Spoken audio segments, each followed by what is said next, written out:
अब हम करेंगे पोटेंशियल एनर्जी, जिसे हिंदी में स्थितिज ऊर्जा बोलते हैं। तो पोटेंशियल एनर्जी का सिंबल है यू। ये भी हमारी एक तरह से वर्क डन के इक्विवेलेंट होती है, लेकिन किस सिचुएशन में होगी इसको आप समझ सकते हैं। देखिएगा, ये बुक पड़ी हुई है, टेबल पर बुक पड़ी हुई है, दिस इज बुक। इस बुक को अगर मैं यहाँ से कुछ हाइट तक, सम हाइट तक रेज कर लूँ, उठा लूँ, जैसे इसको उठा के मैं यहाँ लेके आ गया, उठा लिया इसको, तो इस टेबल के टॉप से या ग्राउंड से इसकी हाइट मान लो कुछ मीटर है, कोई भी मीटर मान लो 2 मीटर है, 3 मीटर है, तो इसको एच हाइट तक हमने रेज किया। अब एच हाइट तक रेज करूँ, अगर इसको मैं वापस छोड़ दूँ तो क्या होगा, इसमें क्या स्टोर हो गया, जैसे हम इसको ऊपर लेके आ रहे हैं तो इसमें क्या हुआ, वर्क डन स्टोर हो गया। तो ये इसकी पोजीशन की वजह से इसमें वर्क डन हो रहा है, तो ये जो वर्क डन है पोटेंशियल एनर्जी के फॉर्म में स्टोर होता है। इसको जब मैं यहाँ से यहाँ उठाऊंगा, वापस देख समझिए, उठाऊंगा तो हमें कुछ ना कुछ वर्क करना पड़ेगा, तो ये वर्क डन किस में स्टोर होगा, पोटेंशियल एनर्जी में स्टोर होगा। तो ये पोटेंशियल एनर्जी का क्या मतलब हुआ, the energy possessed in an object due to its position. Position की वजह से जो एनर्जी आएगी उसको हम क्या बोलेंगे, वर्क डन बोलेंगे। और वो जो वर्क डन है वो किसके इक्वल होगा, पोटेंशियल एनर्जी के इक्वल होगा, पोजीशन की वजह से। देखिएगा, ये मान लीजिए ग्राउंड है,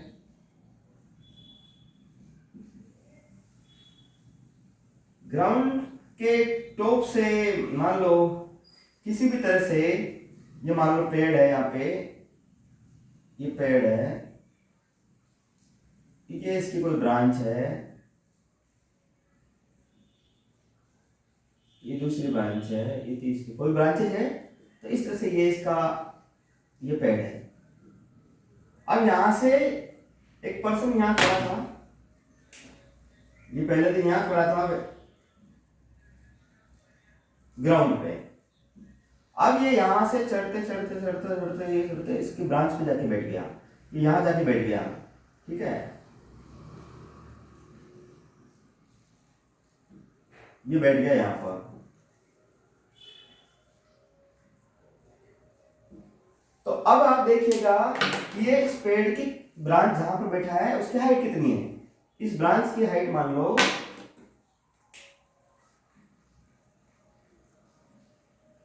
ये जो हाइट है, ये हाइट मान लीजिए 5 मीटर है, 5 मीटर इसकी हाइट है। और इस पर्सन का जो इसके ऊपर चढ़ा है, इसका मास मान लो 40 kg, या ज्यादा भी हो सकता है, हम रेंडमली मान रहे हैं, कोई बच्चा भी हो सकता है, तो ये 40 kg इसका मास है, ठीक है, मास कितना मान रहे हैं, 40 kg। तो अब इसको यहां से इस ब्रांच पर जाके बैठने में कितना वर्क डन करना पड़ेगा, अगेन क्योंकि अगेन खुद इस ब्रांच के ऊपर चढ़ रहा है, तो इसको अपने वेट के बराबर फोर्स लगाना पड़ेगा चढ़ने के लिए कम से कम। तो इसका मतलब फोर्स कितना लगाना पड़ेगा, इसको mg फोर्स लगाना पड़ेगा। जाके ब्रांच पे बैठ गया, ही सिटिंग ऑन द ब्रांच, तो ब्रांच पर बैठने के बाद क्या होगा, बैठ गया, इसकी हाइट कितनी मानी, h हाइट है या 5 मीटर हाइट है, रेंडमली ले रहे हैं हम, तो अगर 5 मीटर हाइट है तो क्या करेंगे, फोर्स इनटू डिस्प्लेसमेंट, डिस्प्लेसमेंट कितना है ग्राउंड से, ये इसकी h हाइट या 5 मीटर जो है ये इसका डिस्प्लेसमेंट है। तो इसको हम क्या करेंगे, वर्क डन निकालेंगे, तो इसमें निकालिए work done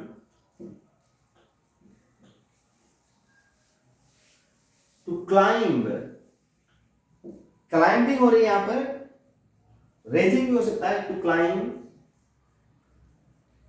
H height is, देखो कितना आएगा, फोर्स इनटू डिस्प्लेसमेंट। हम जानते हैं फोर्स कितना होगा,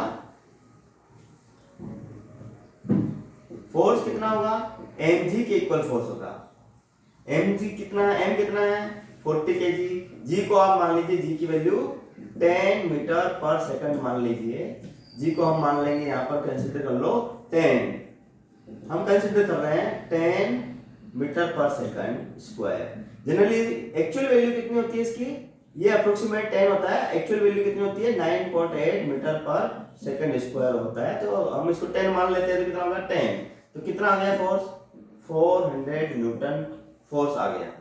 तो वर्क डन, इसको इस पेड़ पर 5 मीटर हाइट पे या एक साइड से चढ़ने में कितना वर्क डन करना पड़ेगा, F के इक्वल, F का क्या फॉर्मूला है 400 न्यूटन, ये मैग्नीट्यूड आ गया। अदरवाइज बिना नंबर के कोई वैल्यू लेते हैं तो कितना आएगा mg, तो इसको मान लो mg और ये h कितना, मतलब इसका डिस्प्लेसमेंट कितना है, ये हाइट जो है वो डिस्प्लेसमेंट के इक्वल ही है, ये जो हाइट है वो डिस्प्लेसमेंट के इक्वल ही है, तो ये h, तो इस तरह से क्या मिला आपको, वर्क डन का वैल्यू मिला mgh। This work done is stored as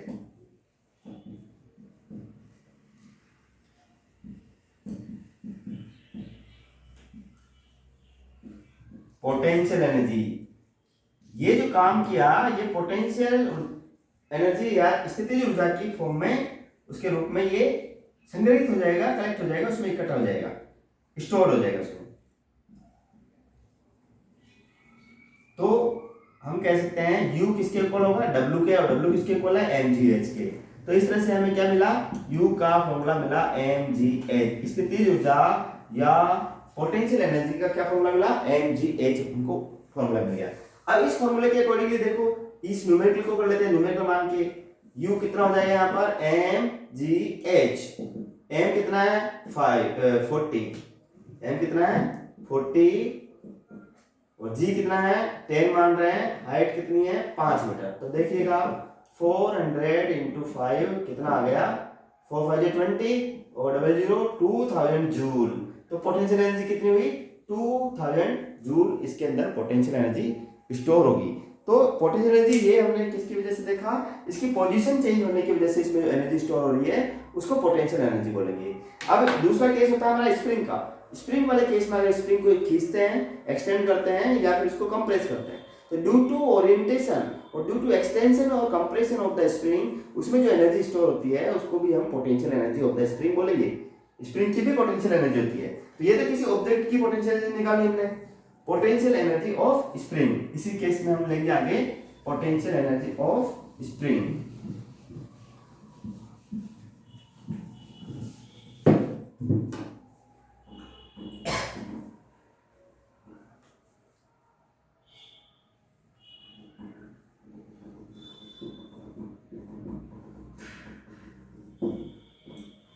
potential of energy of spring के अंदर देखिए, अगर ये स्प्रिंग है, इसको ये m मास लगा दिया हमने, सस्पेंड कर रखा है।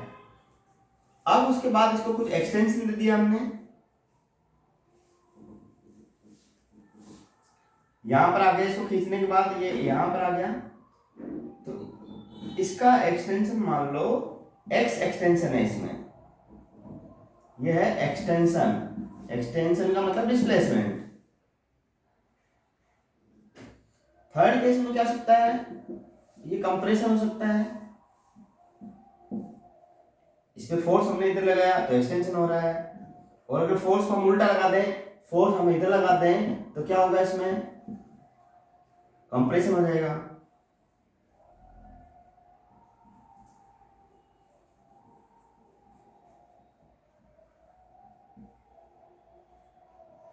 तो इसका मान लो इसमें केस में कंप्रेशन x है, तो दोनों ही सिचुएशन में, एक में कंप्रेशन हो रहा है, एक में एक्सटेंशन हो रहा है, तो दोनों ही सिचुएशन में स्प्रिंग का जो पोटेंशियल एनर्जी होगा, फॉर्मूला रहेगा उसका U is equal to 1/2 kx²। ये k स्प्रिंग कांस्टेंट होता है, इसकी वैल्यू गिवन होती है स्प्रिंग कांस्टेंट, और x क्या हो गया, या तो ये एक्सटेंशन होगा या कंप्रेशन होगा, ये डिस्प्लेसमेंट का ही एक फॉर्म है। ठीक है, थैंक यू सो मच।